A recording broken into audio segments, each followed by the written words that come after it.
Huwag kayang pangit-pangit. Kaya nga uso ng lip tint ngayon, no? Mag-ayos ka naman. Eto, lip tint, oh. Alam mo, hindi ka na mabagay sa school na to. Sang-ayos ang kultura mo yan. Ew, such a freak. Kailan mo ba yan? Bakit mo siya ginaganyan? Tama na yan.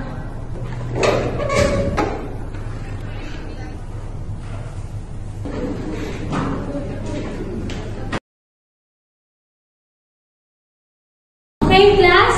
Since malapit na rin yung Christmas break, ang inyong assignment ay kailangan nyo mag-research sa life and works ni Rizal. Nagkakaintindihan ba tayo?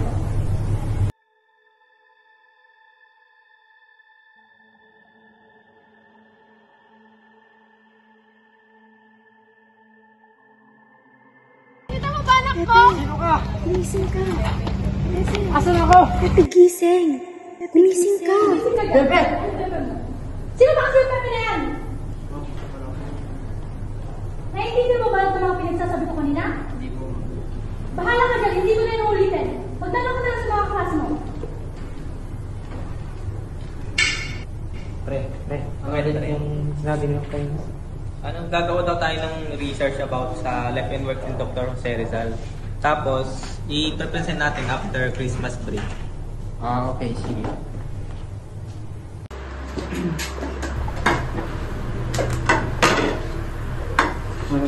Oh, iho, nandito ka na pala.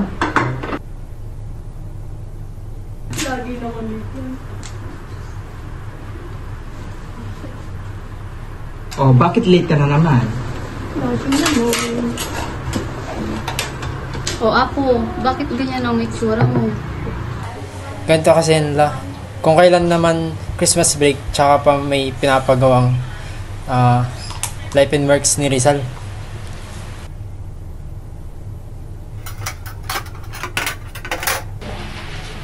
Alam mo Apo, may libro ako dyan na pwedeng makatulong sa'yo.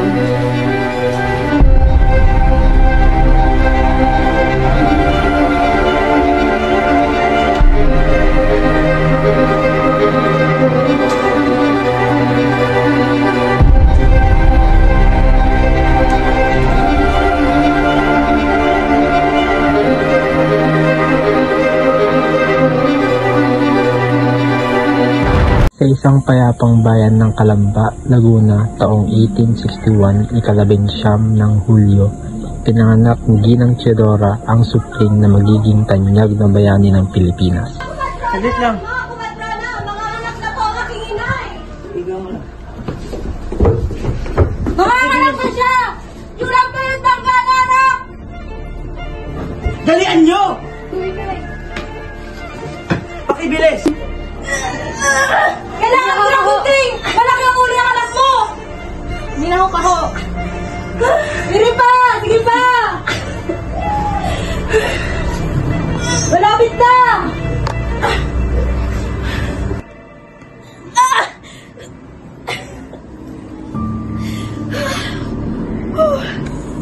Sa kanyang paglaki, ang kanyang inang ang nagsilbing guro na nag-aruga at nagturo sa kanya ng iba't ibang kaalaman.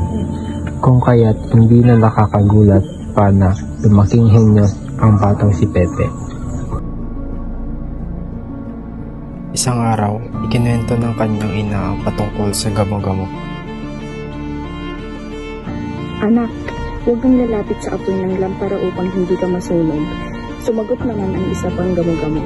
Opo, aking ina, sa kabila ng mga paalala ng kanyang ina, sumubok pa rin lumapit ang gamo-gamo, ngunit kalakip nun ay siyang kanyang pagkasunog sa baga ng apoy. Hindi ba't masyadong matalino si Jose? Kailangan niya nang pumasok sa paaralan. Ngunit atong hero, alam mo namang sakitin ng ating anak. Ang kanyang pangangatawan, hindi pa siya ganun kaayos kung susumahin, mahihirapan lang siya doon. Kakayanin niya yan. Kailangan mo lang magtiwala sa anak mo. Trinidad!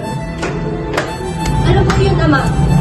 Hindi ba't sumasang-ayon ka sa aking question? Sumasang-ayon po ako, Ama, sapagkat si Jose ay matalino na. Siyang tunay.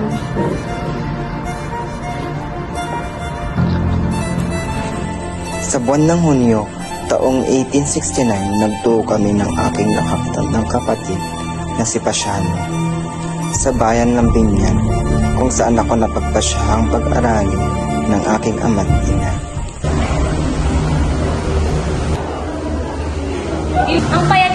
Oo nga, apakapayat. Siya parang itim na makita ko.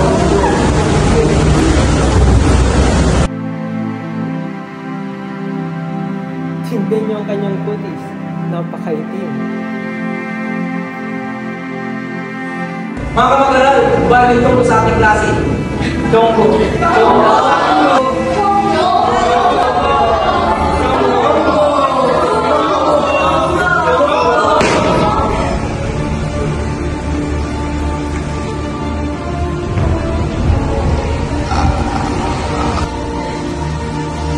Anong sabi mo sa akin? Ako, Chonggo? Ako?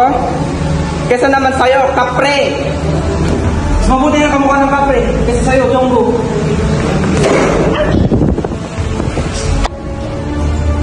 Ano nangyari, ha?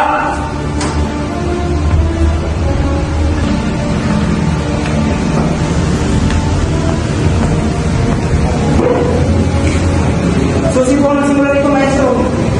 Ikaw, Jose? Ikay bago pa lamang din sa aming pahalan. Bakit ikaw mismo nagpapasimula ng mga kaganapan dito? Nagsimula rin ang aming klase sa araw na iyon. No, kung saan ito'y pinangunahan ni Maestro Bastiano Aquino. Ngunit hindi nagmadali ang aking pag-aaral sa pangungutya ng aking mga kamag-aral sa aking anyo at pangangatawan. Idagdag mo pa rito ang bangungot ng pagmamalupit ng aking nagsisilbing guro sa eskwela.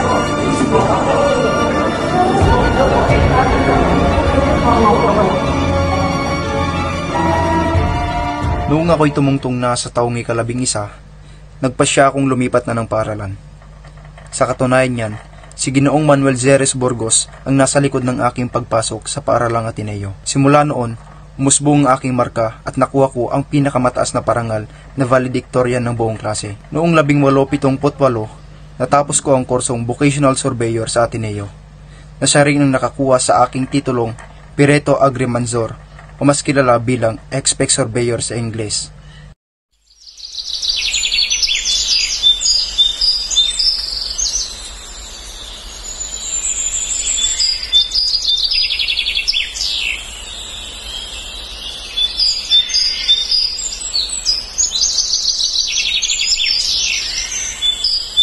Dito ko rin nakilala ang aking unang pag-ibig, si Segunda Katigbak, ang marikit na may magandang mata, makinis na balat at busilak na puso. Isang napakatamis ngunit nakakasalang pag-ibig ang aming pinagsaluhan. Ngunit naudlot ang aming pag-iibigan dahil itinakda ng ipakasal si Segunda sa isang binata na nagngangalang Manuel Metraluz na galing din sa isang prominenteng pamilya sa Lipa.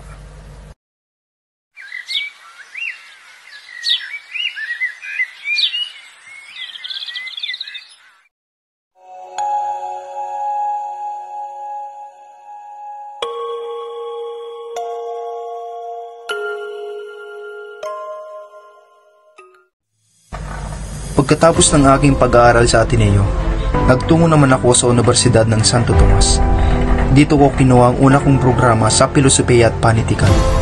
Ngunit nang naglaon, napagdesisyonan kong tahakin ang daan tungo sa larangan ng medisina. Buhat ng aking pagmamahal sa aking inang unti-unti nang nalalabo ang paningin.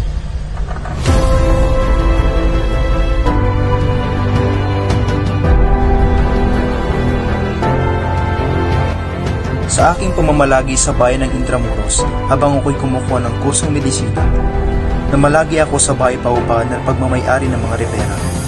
Doon ko rin nakilala si Leonor Rivera, ang aking dakilang pag-ibig. Ang kanyang matamis na ngiti, mapupuhay na mata, at bagyang kulot na buhok ay ang tanawing kailanman hindi ko pagsasawang pagmasdan.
Anong lugar to? Ba't ako nandito? Alfonso, kumalma ka. Ikaw ay aking tutulungan sa iyong asignatura. Ito'y panimula pa lamang ng iyong paglalakbay. Nandito ka sa kaganapan kung saan ito ay ang pag-alis ni Rizal sa UST.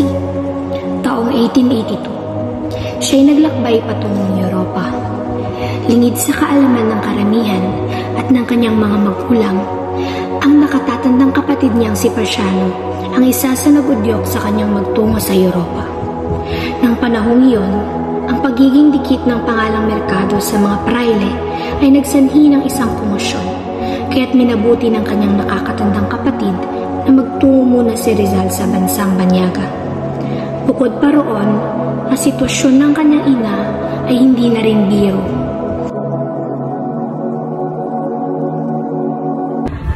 Ako ay nagtungo sa Espanya, Madrid upang kumuha ng kursong medisina sa paaralan ng Universidad Central de Madrid.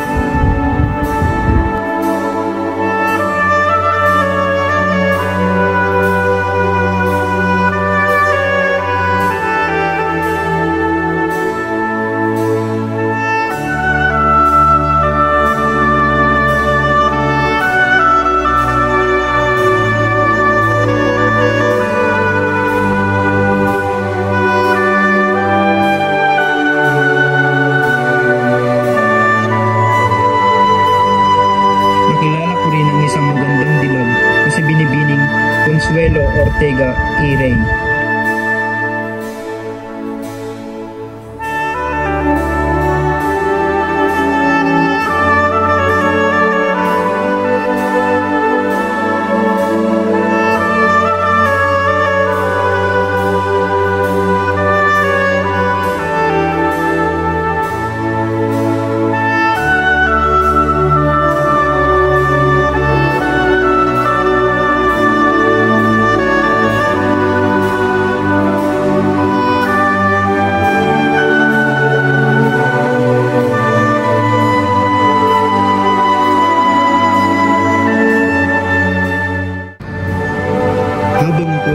Sa Espanya, Madrid, nakilala ko sina Marcelo H. Del Pilar at Mariano Ponce na miyembro ng kilosang propaganda na La Solidaridad na kung saan ako ay naging bahagi.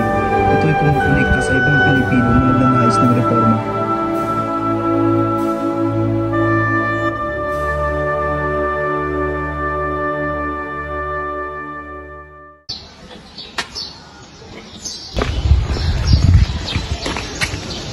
May wabag lang para! Asan ka na? Ibalik mo na ako sa mundo namin! Hinahanap na ako ng lolo ko!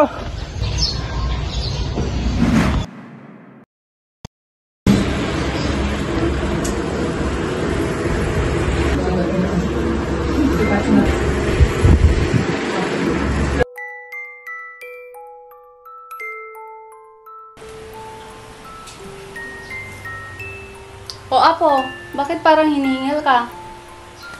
Lah, Kamusta ang paglalakbay? ba't ganun? Ba't parang, alam mo yung mga nangyari? Ba't parang,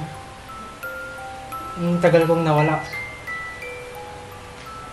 Alam mo Apo, naiintindihan kita. Ang mahiwagang lampara ay may kapangyarihan. Galing ito mismo kay Dr. Rizal. Ito ang pamana ni Trinidad sa ating mga ninuno.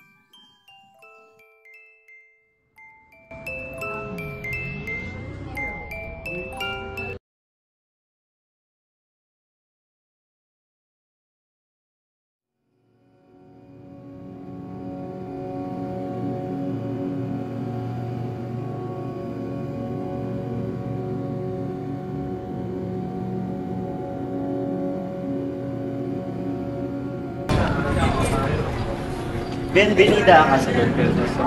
Kami ay nagagalak sa inyong pagbabalik. Buenas sa Santiago. Muchas gracias. At talagang pinagandaan niyo ang aking muling pagbabalik dito sa Las Pilipinas. Di nada, Don Pedro's. Halika't ipapakilala ko sa iyo ang iba pa nating panahon.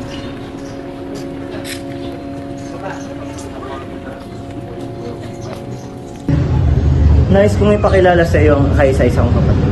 Isabel. Don Tiburcio, isang doktor.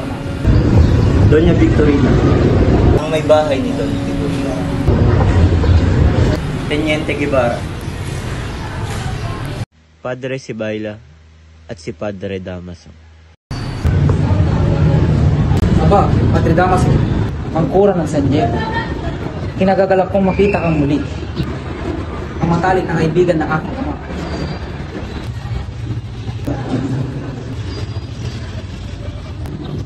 Mukhang ako'y nagkakamali. Patawad, Kuya.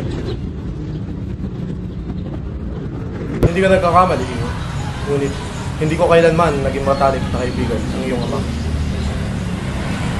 Kung gayon, ikaw pala ang anak ng nasirang si Don Rafael Ibarra. Ang iyong ama ay napakamabuting tao. Siya ay akin nang nakasama. Ang masasabi ko, siya ay isang kagalang-galang at matapat na mamamayan. Maraming salamat po sa inyong papuri sa aking ama.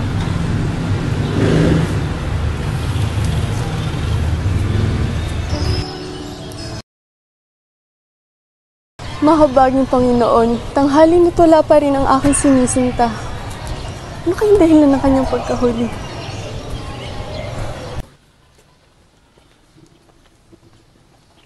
Magandang umaga, Tia Isabel.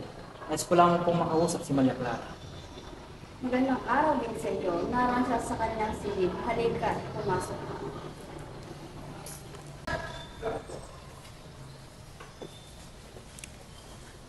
Pumuwesas ka rito, kinalulugod kong muli ang pagbabalik mo sa amin.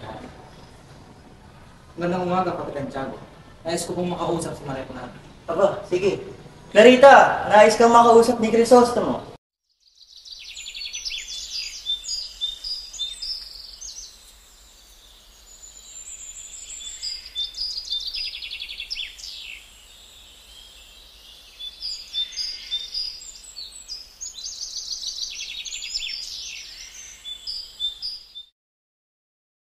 Lagi sa akong nagagalak sapagkat napagkasunta ng ating mga magulang.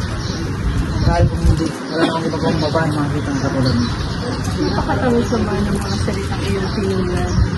Marahil dahil dyan maraming kababaihan ng iyong sa mga bansang iyong magulang. Kagandahan ay nasa panlasa ng tao. Di na sa taong sumusuri ng kagandahan.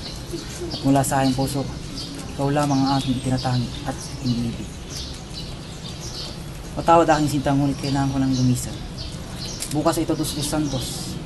Kailangan punta ng isang tao upang ako'y tulungan. Naintindihan ko, Crisostomo. Naway makapaglakbay ka ng maayos at matiwasay. Paalam, aking minamahal.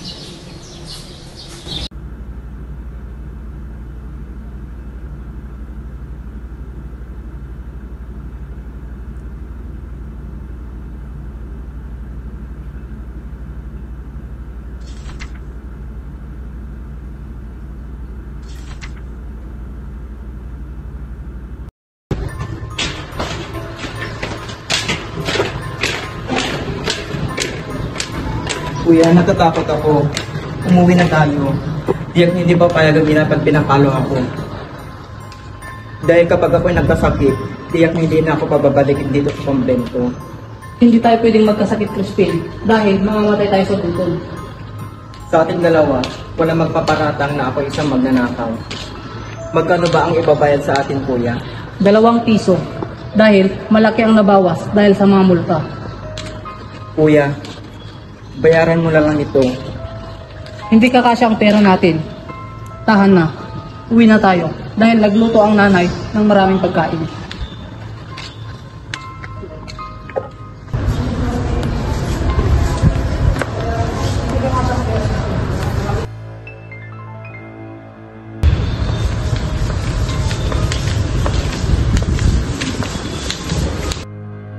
Hoy! Anong ginagawa niyo dito? Sumama kayo sa akin.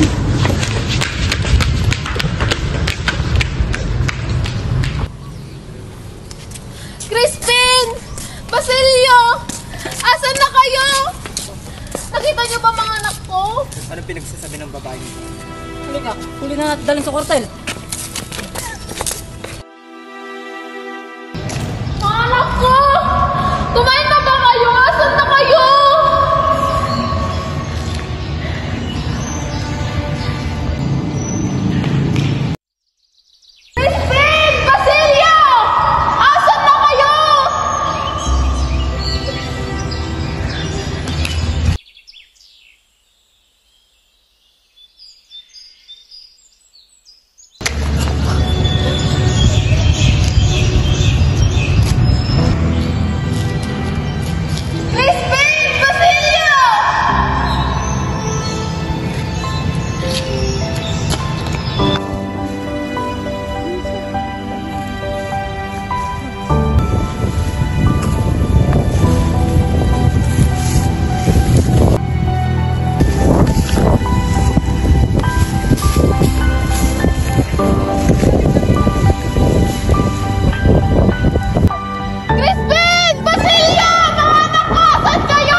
Habang naliligo ang mga dalaga sa ilog, nasa kabilang dako naman si Padre Salvi na nagtatago sa likod ng mataas na damo at naninilit ng mga dalaga.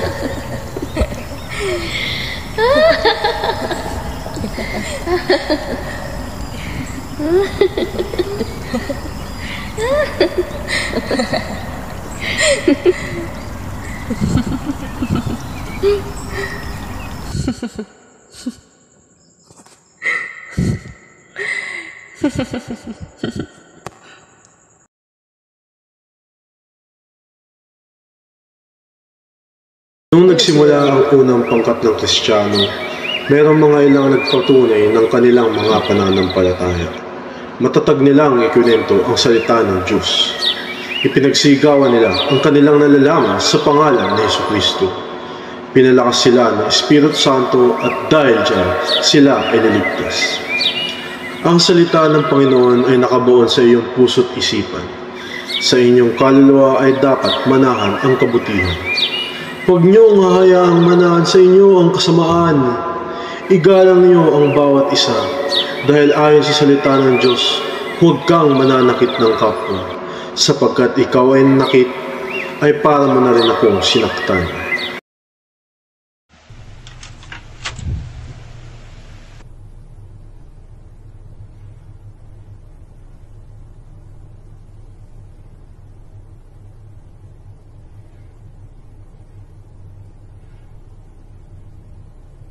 Nakaka-proud naman. Nagbabasa talaga ang apo ko.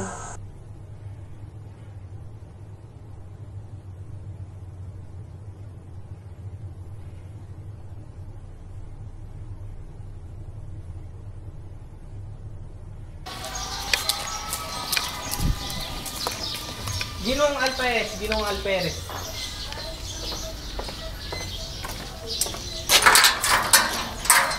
Ngayon yung mapapatunayan ang kalaga ng mga praile. Isang babayang nangumpisal. Sa ikawalo ay sasalakayin ang kwartel. Papasukin ang mga kumbento, papatayin ang mga Kastila. Magkakaroon ng malaking pag-aalsa. Sinong tao ang huhulihin ko? Uminahon kayo at dapat ay paghanda nyo ang pagsalakay nila. Magpadala kayo ng 4 na Gwardiya Sibil at sabihan ng mga bantay sa daungan. Kailangan ay magtagumpay kayo at kayo ay tatanggap ng medalya.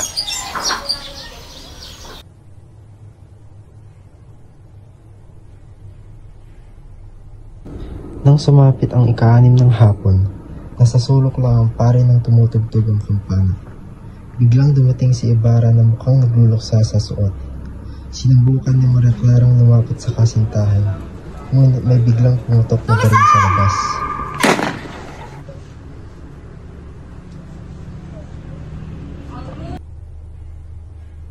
Alas 2 na ng tanghali, ngunit ang mga babae ayaw umalis. Mula sa mga bilanggo, ang huling lumabas ay si Ibarra na walang gapos, ngunit sa pagitan ng 2 gwardya. Biglang umugong ang mga bulong-bulungan, siya ay pinagbubuntangan ng sisi at tinawag siyang duwag.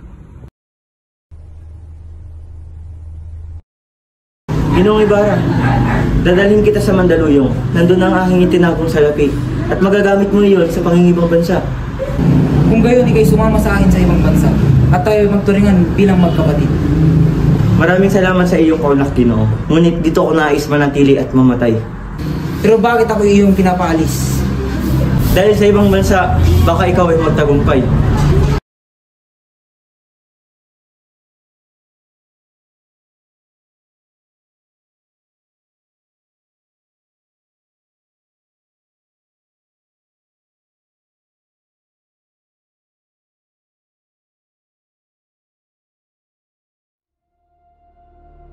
Lola, alam mo ba, sinulat po ni Dr. Ceredal ang Walang Bitanghe upang isuwalat ang mga kamalian at mga kasamaang ginawa ng mga Kastila sa Pilipinas at sa mga Pilipino.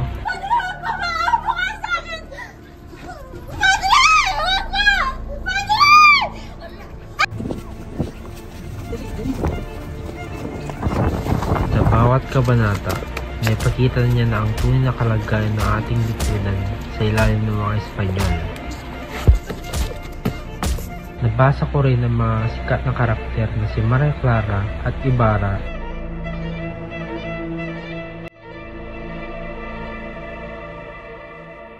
at kung paano nasiraan ng bait si Sisa.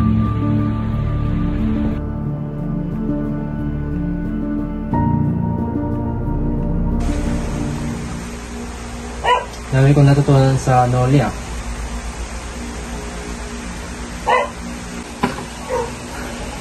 May waga lang para. Magpakita ka. Hindi naman ako galit. May gusto lang akong ikwento sa'yo.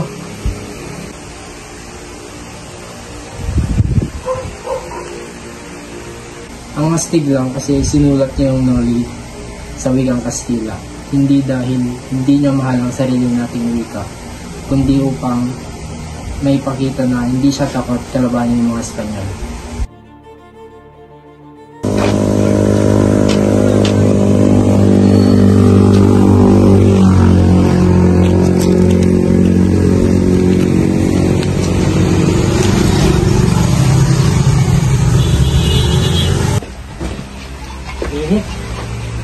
Grabe pa.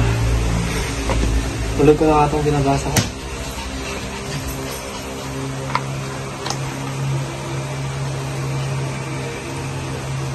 Parang ang boring ah. Try ko kaya magbasa sa ibang lugar.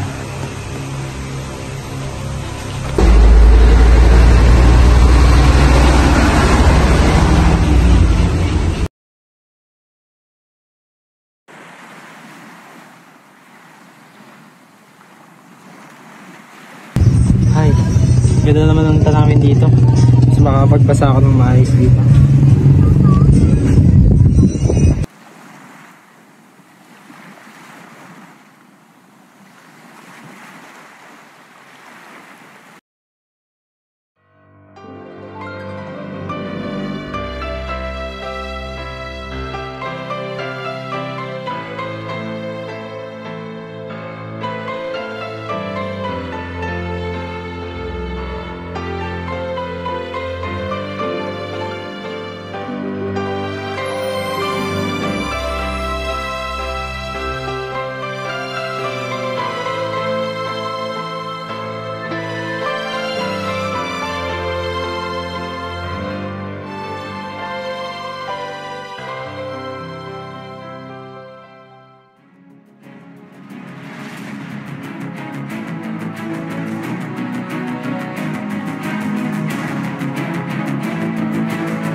Bawal yan.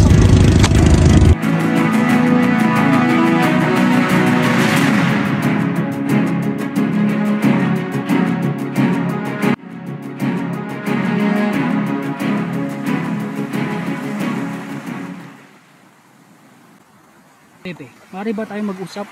Hindi ba't iminungkahi ko sa iyo na huwag kang magbabalik dito sa ating bayan? Sapagkat ang iyong nobelang Noli Me Tangere ay lubhang nagpagalit sa Braille at nagbantang ipahuhuli at papatay ng kung sino mang nagsulat ng nobelang iyon. Ang nobelang iyon na nagsilbi nga po sa ating kapwa Pilipino upang maghimagsik at palayain ang ating bayan. Kaya ako nagbalik ay dahil sa kadahilanang iyon.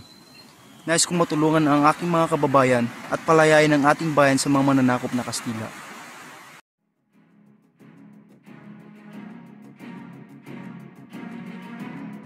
Nagkaroon ng pagpupulong ang mga katipunero kabilang na si Rizal.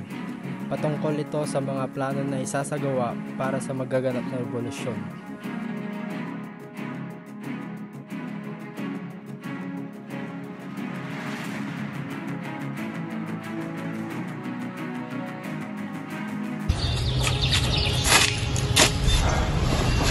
Puta!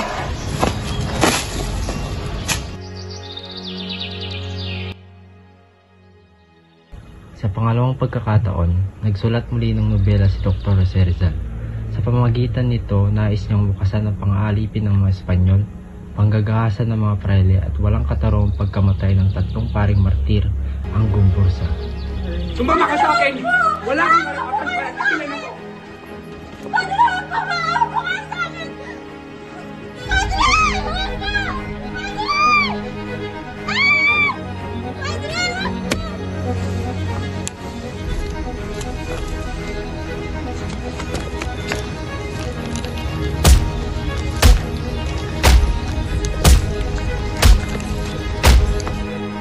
Panginoon!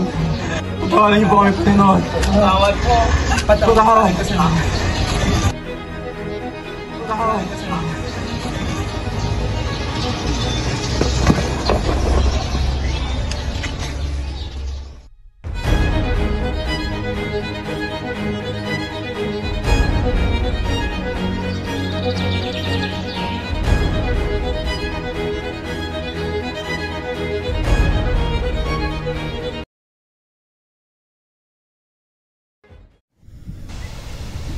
Muntik na tayong maabutan. Kailangan na nating makatakas dito. May naisip akong paraan. Kailangan nating magpalit ng damit para kapag nakita tayo ng mga gwardiya sibil ay akalain nilang ako si Crisostomo Ibarra.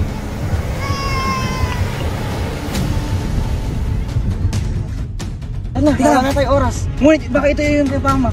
Huwag mo nang isipin yan. Kailangan natin makalis dito. Huli ng 2 yod!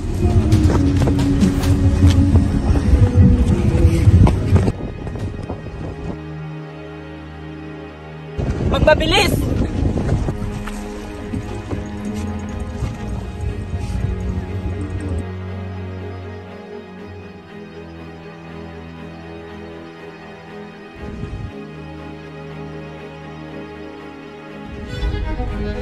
Fuego!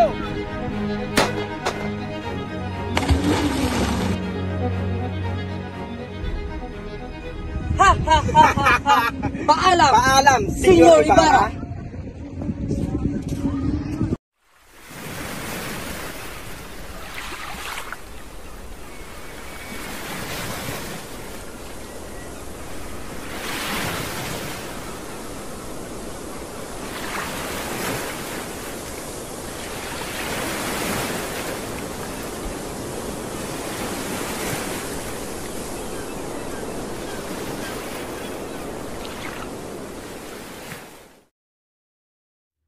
Umaga ng Disyembre, pagbaba ng bapor ni Doña Victorina, Benzay, Padre Sibilia at si Simon, magsasausapan nila ang pagpapatuwid ng Ilog Pasig at mga gawain sa Obras del Puerto. Nagmungkahi si Simon na magkukay ng isang tuwid na daan mula pagpasok hanggang sa paglabas ng Ilog Pasig. Ang lupang nahukay ay siyang gagamitin upang takpan ang dating ilog. Pagtatrabuhin ang mga bilanggo upang hindi mag-aksaya ng malaking halagang pera. Kung hindi sapat ay pagtatrabuhin din ang mamamayan ng sapilitan at walang bayad. Ngunit ang mungkahing ito ay hindi sinang-ayunan ng mga kasama niya.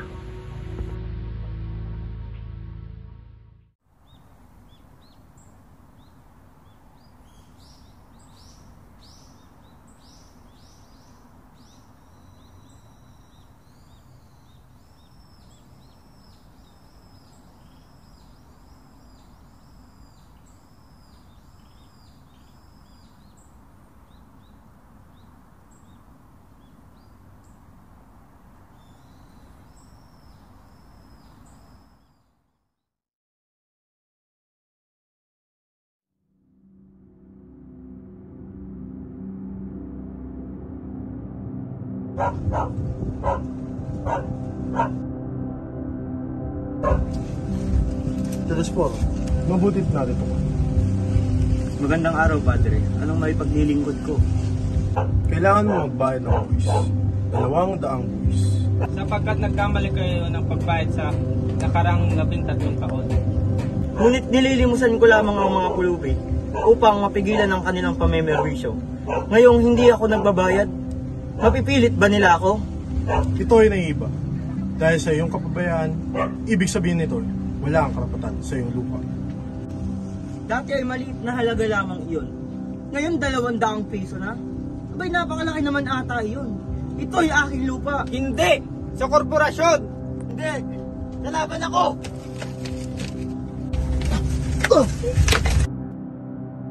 Itay!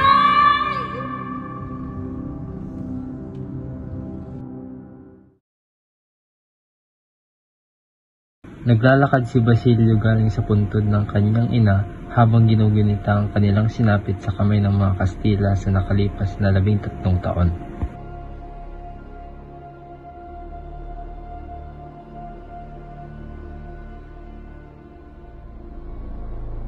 Sa hindi inaakalang pagkakataon, isang tao ang kanyang nakita na sa kanyang palagay ay dakila na alam ng lahat na ito'y patay na maliban sa kanya.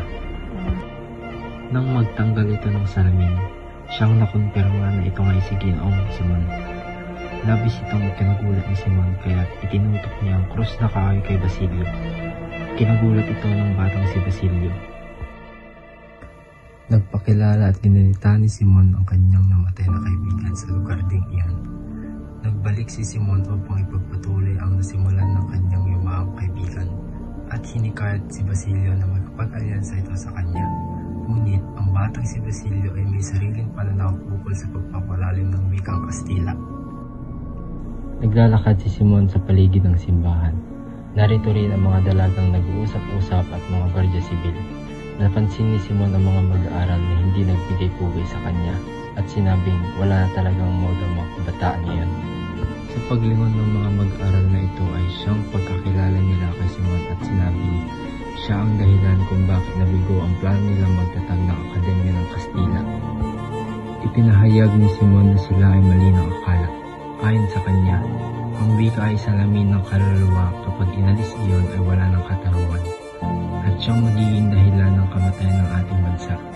Dagdag pa niya, hindi magiging malayang mga tao at habang buhay na nakagapos. Walang kalayaan sa pamahalaan ng Espanya. Ngunit nagmatigas ang mga mag-aaral. Pilit nilang isasabuhay ang kanilang mga balak.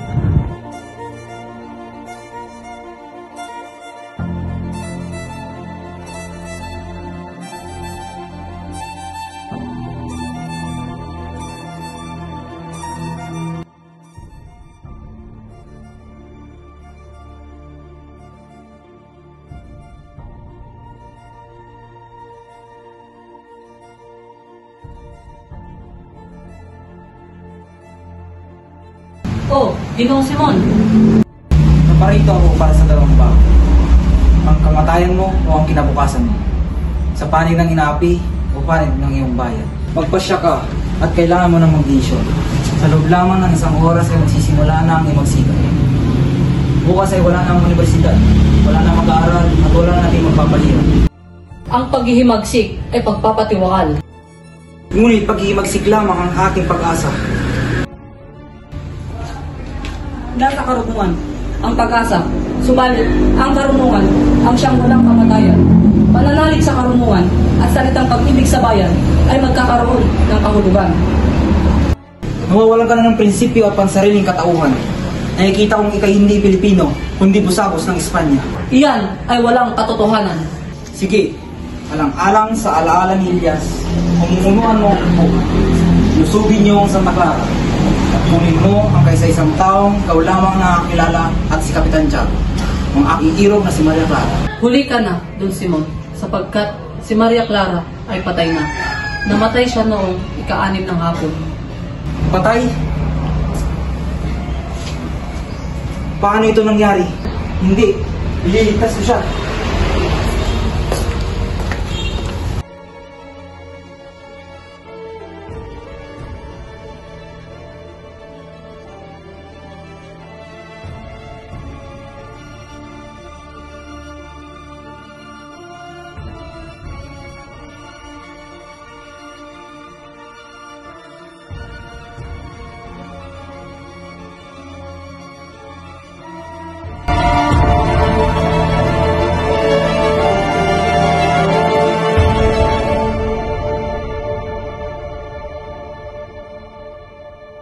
Christmas na Muela. Ako nga, 13 taon akong namuhay ng malayo sa bayan. 13 taon na naghihintay at nag-aalala at umaasa na maitutuwid ko ang iyong kamalian. Pinilit mo si Maria Clara ipakasal sa isang dayuhan. Ano ang iyong karapatan upang diktahan ang kanyang buhay? Si Maria Clara, ang anak ko, patay na. Anong ibig mo sabihin? Anak siya ni Padre Damaso.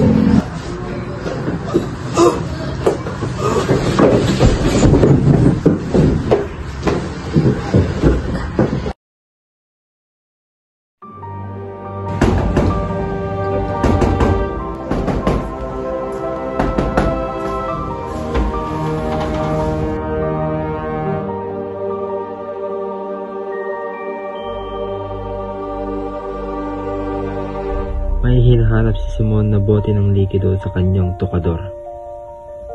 Nang mahanap ito'y kinuha niya ang lampara at sinalinan ng likido ng dinamita. Ano ang inyong ibig sabihin? Si Kalawa ay kakasal ang anak ni Don Quilates. Kinagabihan ay magkakaroon ng pista. Ang lamparang ito ay magsisilbing liwanag, ngunit pansamantala lang. Sa oras na taasan ng misa ay boom! Nasabog ang bomba. Makakarinig ang buong Pilipinas nito. Ano naman ang gagawin ko, Ginoong Simon? Ikaw ang mamuno sa iba. Dalhin mo sila sa bahay ni Quiroga. Andun nakaimbak ang mga baril at pulbura. Ang pagsabog ay magiging hudyat ng kanilang paglusog at pagtitipon. Ang mga Indio, Injik, Mestizo at Kastila ay masasawi.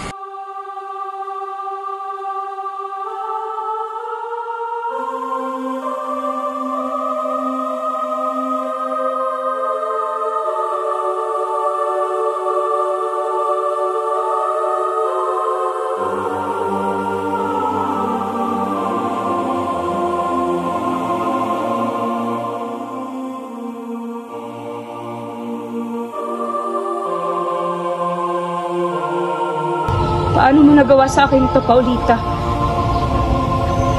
Mahal na mahal kita.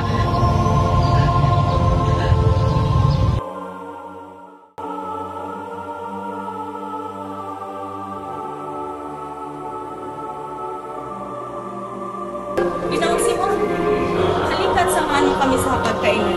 Kung ito hindi na magtatagal po. Ano? Hindi ako makapayag na makalis agad.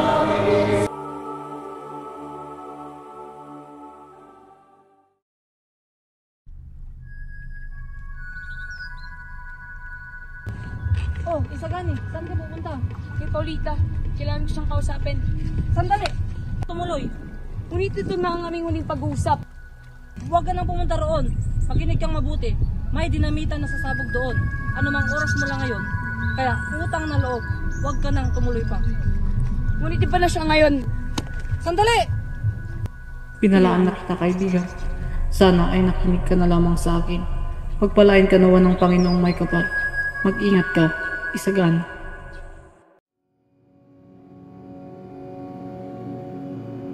Uy, sira ang ulo. Maglaro ka na lang. Oo nga. Hindi naman ikaw yan eh. Mas muna, masyado na akong invested dito sa Rizal. Next time na lang. Sige, in Espanyol, si senyor. Aba, bagay na bagay Rufino ah. Parang Carlos Civil lang. Ponso, bakit hindi mo nakasikas itong mga bisita mo? Tubig muna kayo, mainit yung panahon. Sige na. Thank you po. Thank you po. Okay.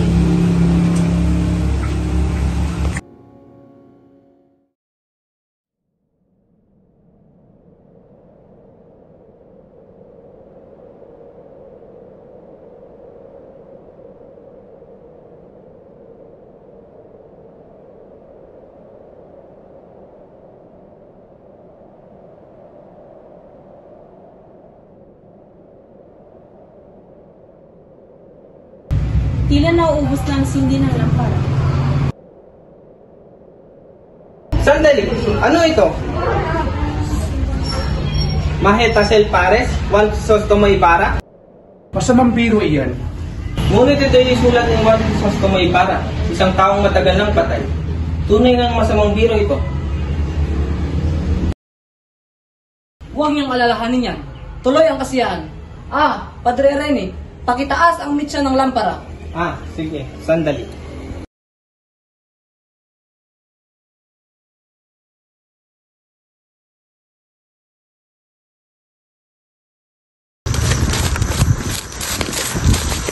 Senyor Simon, masamang balita.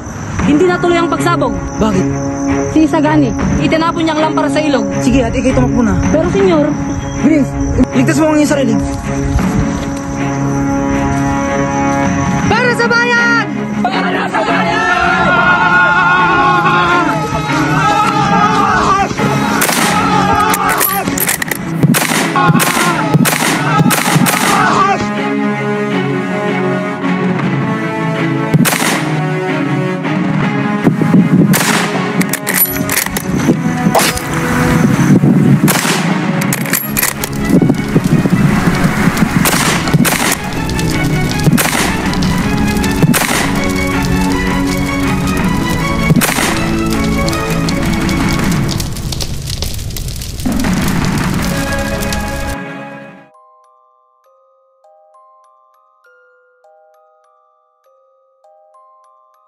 Bakit ako nabigo? Bakit ako napaparusahan ng ganito? Tapos na ang aking misyon.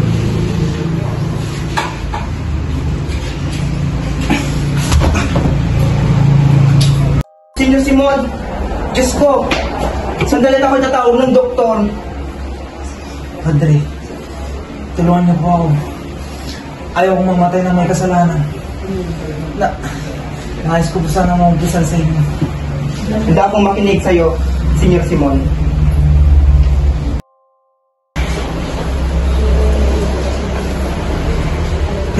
Pinaplano ko po ang lahat ng mga ito.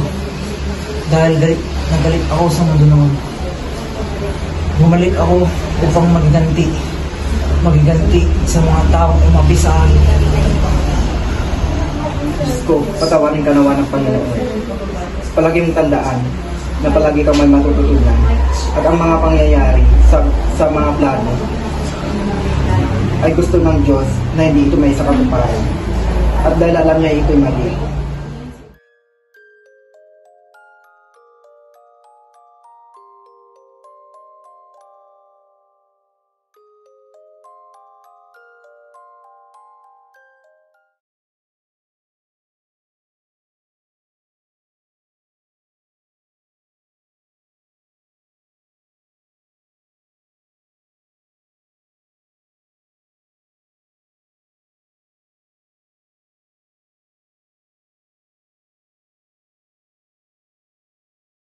Ay, sa wakas, tapos ko na rin yung Alpin. Ituloy ko na itong libro patungkol kay Rizal.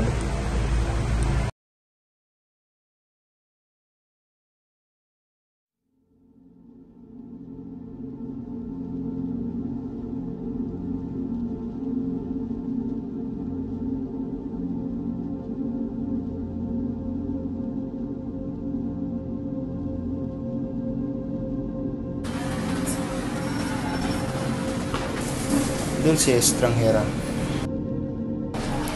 I don't quite get what you mean, my lord. It was nothing, my lady. I just praise your beauty. You look exquisite. What can I do for you, my lady? My godfather here, George Stouffer, has a problem with his eyesight. Can you check it?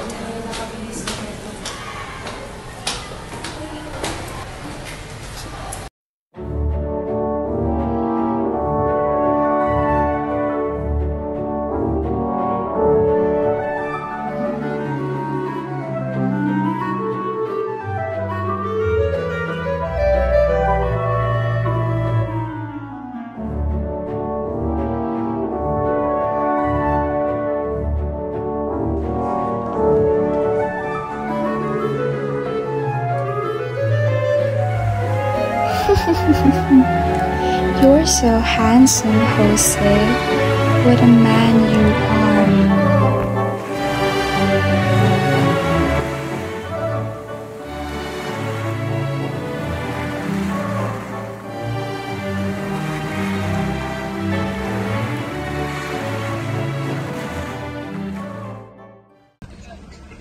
Okay, bago ko i-end itong discussion, alam kong Christmas break pero bibigyan ko kayo ng asignatura. Basahin ninyo ang module 3 at 4 dahil magkakaroon kayo ng pagsusulit sa ating next meet. That's all. Thank you for listening. Nice, tapos na rin yung OC ni Ma'am. Grabe pa, inabot ng 3 hours. Tuloy ko na nga itong binabasa ko sa Rizal.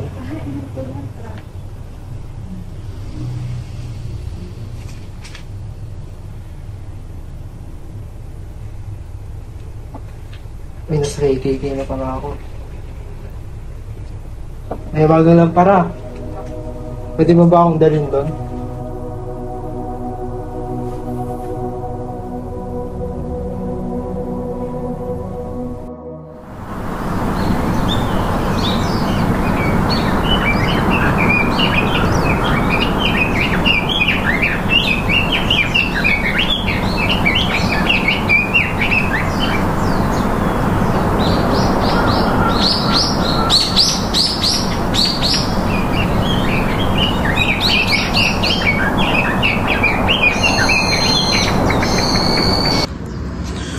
Pagmasdan nyo ang munting papel na umalipin sa ating bayan. Katipunan, ating wakasan ang pangalipin ng mga Kastila sa ating bayan. Katipunan, ating wakasan ang pangalipin ng mga Kastila sa ating bayan. Punitin ang sedula! Punitin!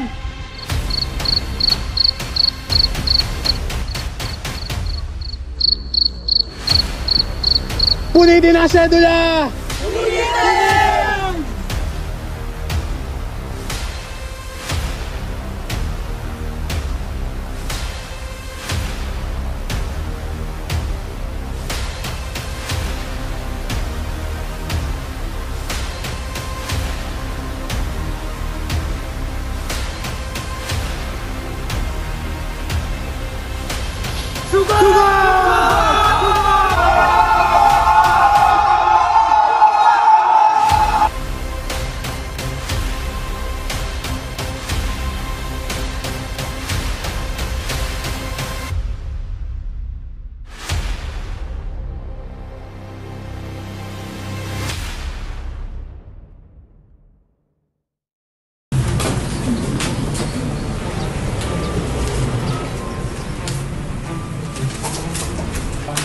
Kinstigo, tal cosa?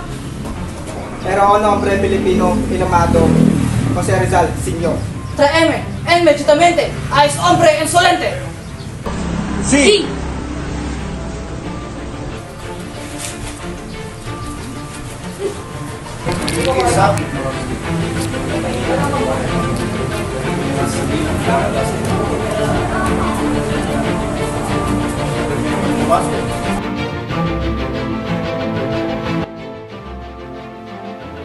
Ano po ang inyong sadya?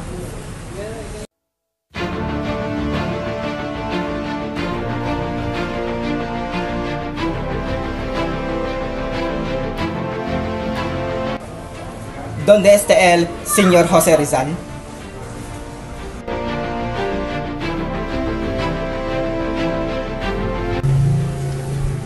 Lo soy, señor. ¿Cuál es el significado de esto?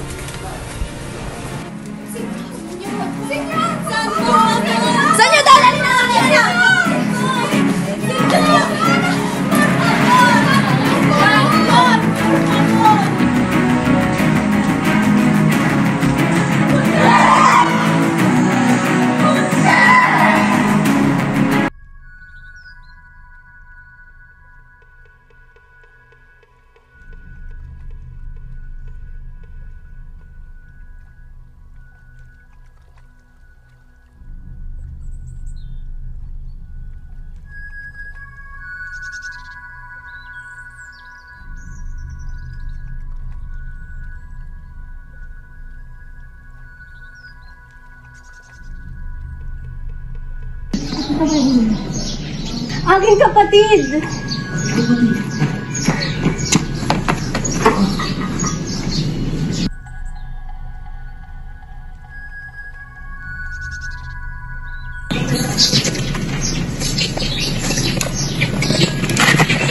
Trinidad, aking kapatid. Meron akong ihabilin sa'yo. Ako iyo.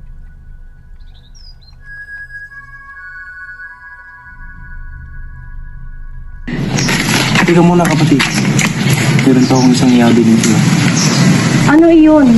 Mawala man ako'y magbabalik. Yung pakiingatan ang lampara na ito. Ang kabataan, ang pag-asa ng bayan. Makakaasa kung ito'y aking iingatan, kapatid.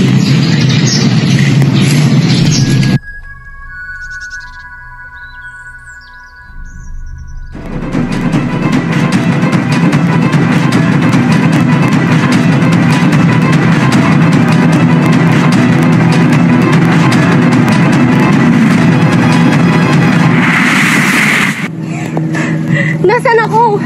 Hindi ko alam kung anong lugar ito.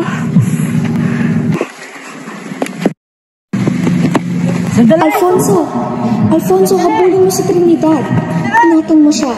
Sapagkat kapag ibinalik ko siya sa kanyang mundo, wala na siyang maaalala ng isa. Sino yun?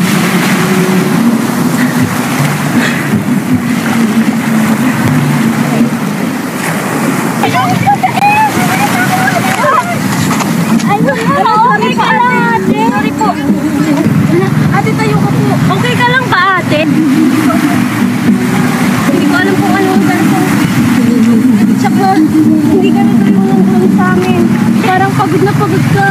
Tara sa cottage.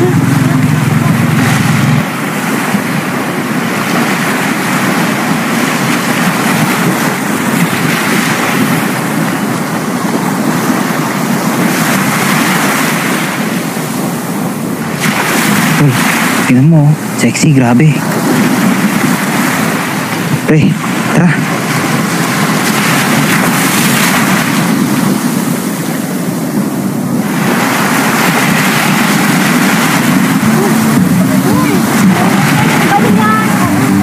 Sigilan nyo nga kami. Mga bastos. Uy! Nakatulog!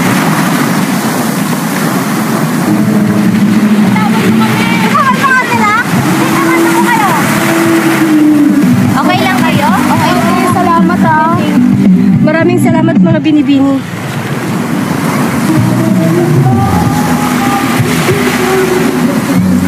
Maraming salamat mga binibini sa inyong kapatid na pinagkita sa akin. At nandito ng aking kasama. Sige, walang anuman ate. Mag-ingat ka ha. Kayo rin.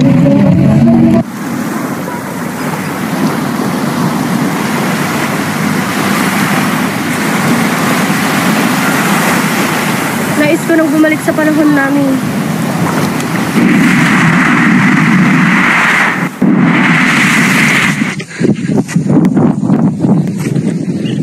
Lampara, ba't ako nandito?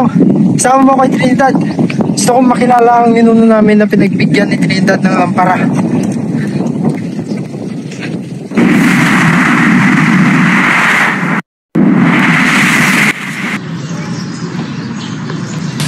Ito ay iyong pakiingatan sapagkat ito'y habilin ng aking kapatid na si Rizal. Ika'y makakaasa aking kaibigan.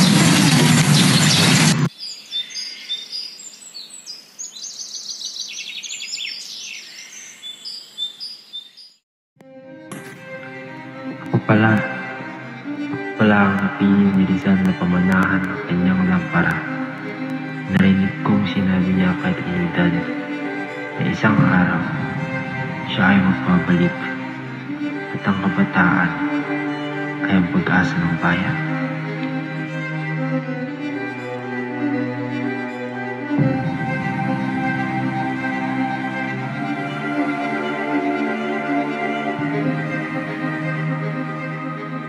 Alfonso! Alfonso! Lumabas ka riyan! Kailangan mong makita ang mga susunod na kaganapan. Lubhang mahalaga ito sa kasaysayan ng Pilipinas.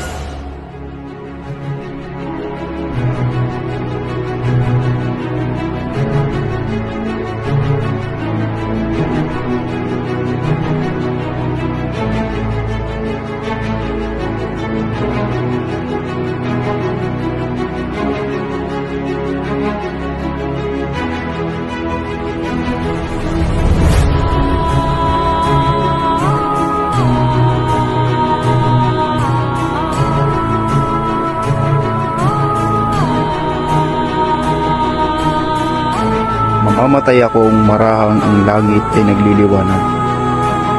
Hudyat ng umagang ganap, nawawahi sa takip na ulat. Kung pula ang nasang sabukang liwayway, ay magpapaalam.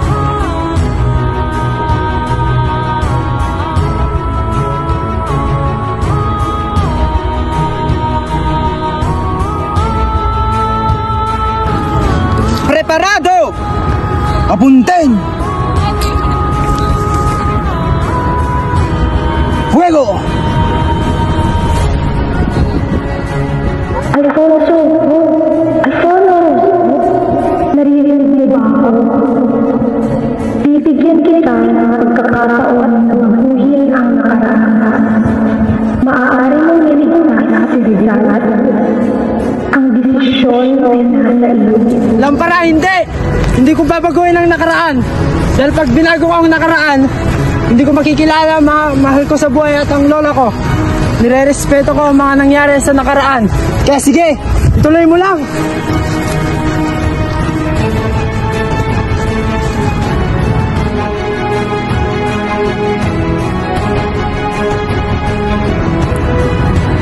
Consumatum est.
Viva España!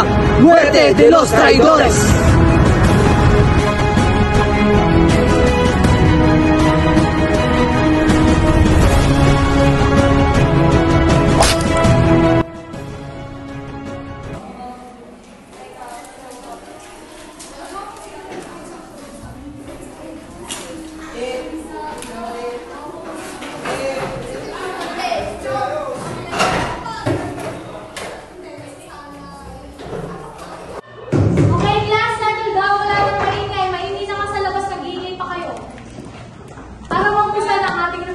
Ang unang mag-represent ay si Alfonso. Alfonso, halika na dito.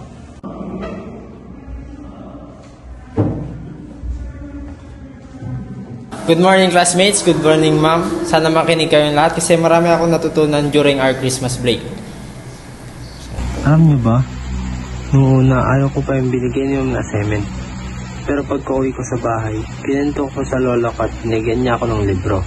Libro tungkol kay Rizal. Doon, nabasa ko at parang nasaksihan ko kung paano lumaki si Rizal. Ano-ano ang mga eskilan na kanyang pinasukan, sino-sino mga babaeng kanyang inibig. Nakita ko rin kung gaano niya kamahal ang mga Pilipino at ating bayan. Siya ang naging daan upang mamulat ang mga Pilipino sa pang-api at pang-abuso ng mga Kastila sa atin. Ginawa niya ito sa pamagitan ng pagsusulat. Isa rin sa aking pinagtuunan ng pansin ang pagbabasa ng Noli at Elfili. Para bang ako mismo ang nasa lugar na kanyang isinulat. Nakilala ko ang iba't ibang karakter tulad nila Sisa, Maria Clara, Ibarra, Capitan Tiago at marami pang iba. At dito nagtatapos ang aking talakayan. Maraming salamat sa pakikinig.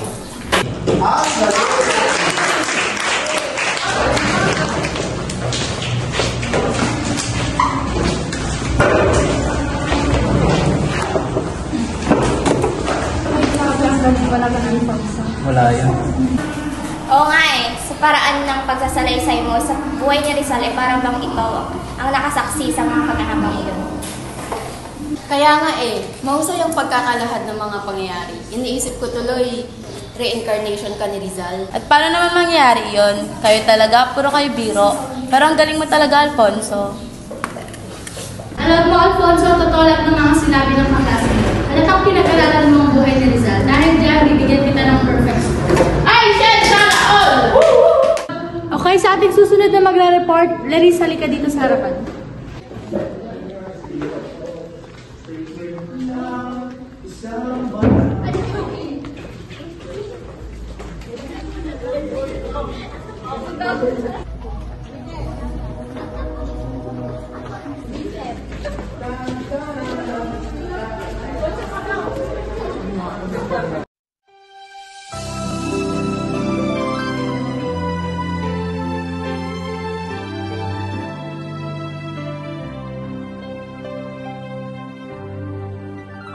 Ang bayan ko'y tanging ikaw, Pilipinas kong mahal, ang puso ko at buhay man sa iyo'y ibibigay.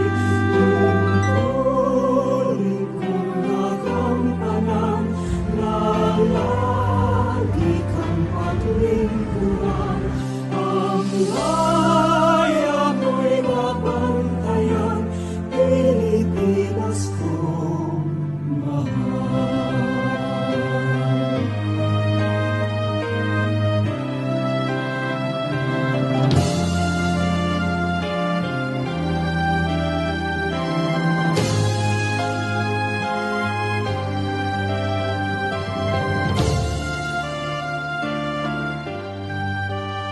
Ang bayan ko'y tanging ikaw, Pilipinas kong mahal, ang puso ko at buhay man sa iyo'y ibibigay.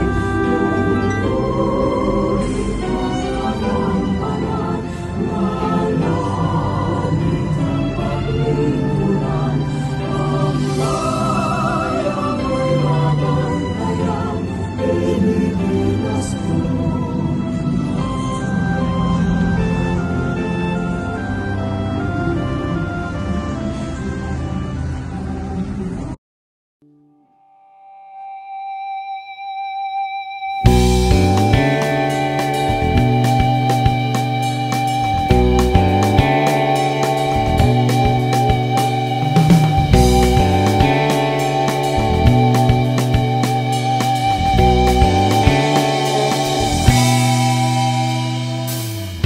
Toto'y bilisan mong takbo. Ilagan mga bombang nakatutok sa ulo mo. Toto'y tumalong ka, tumapa kung kailangan, at baka tamaan pa ng mga balang ligaw.